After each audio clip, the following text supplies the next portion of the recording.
Hey guys, Chris here. Just wanted to shoot a little revolver porn for y'all. I don't think you've seen any. Well, you've seen this one, but you haven't seen any of the rest of these. These are guns that have been sitting in the safe. Call them safe queens, if you will.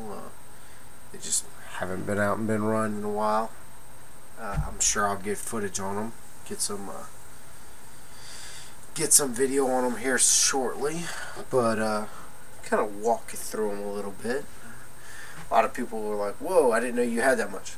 Yeah, got quite a bit sitting around here. I don't get out to shoot them all that often. I don't reload 44 mag like these two are. I don't get a chance to get out and shoot it that much because ammo bills get kind of expensive. So I'm not training with these revolvers typically because they're a little bit longer, more of a hunting rifle or a hunting revolver really. And then this one's chambered in 45 long Colt.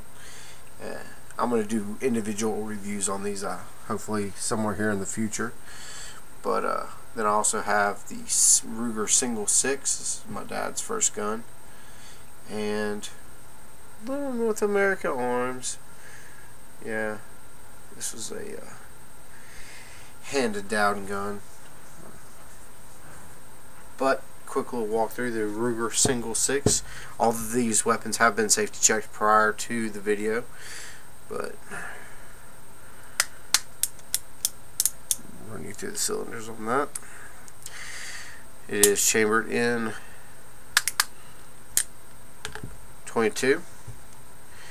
Ruger Single 6, as it implies, single action, 6 rounds. I know they have the single 10 now, but this is the older Single 6.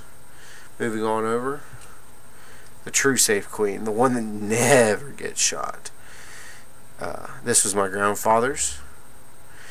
New York NYST on the back. Kind of hard to get that in the light. Man, that's with that bluing job is so good. It's hard to see. Starting to get a nice patina there on the handle.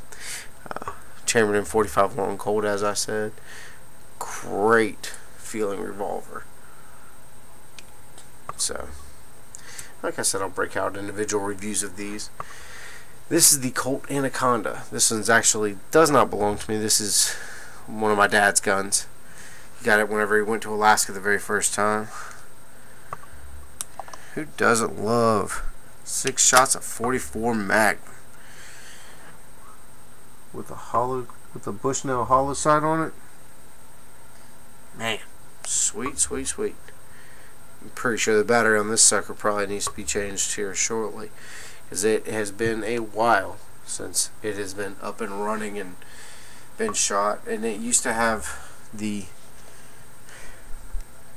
front fiber optic sight there, which they obviously drifted out. This is not my setup. This is, like I said, my dad's setup. But what a sweet gun, man. What a sweet gun. I mean, you're looking down the barrel of that sucker, you know somebody means business. Whew. That's a hell of a gun right there.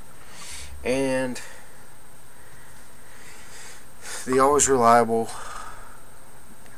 Ruger 44 mag Super Blackhawk. Once again, safety checked.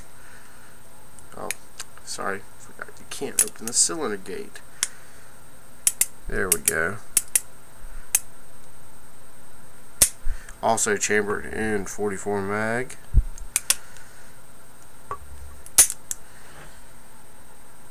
Look at the sights. Nice sight picture on that gun. This sucker needs to be taken out and shot more, definitely. So, just a little revolver gun point for you. Oh, and the North American Arms. What's the model name on this one? You know, I need to talk to Mr. 23 Mr. Cowboys. He knows all about these North American Arms. He seems to be the guy to go to when it comes to starting to collect these bad little mamma jammas. But I know it's chambered in 22 Magnum. Let me tell you what, I think this might be a nice little EDC gun. 22 Magnum will definitely get the job done. I believe in that, especially with that new Hornady critical defense ammunition they have for it. So, guys, I'll get reviews to those, but right now I just wanted to go ahead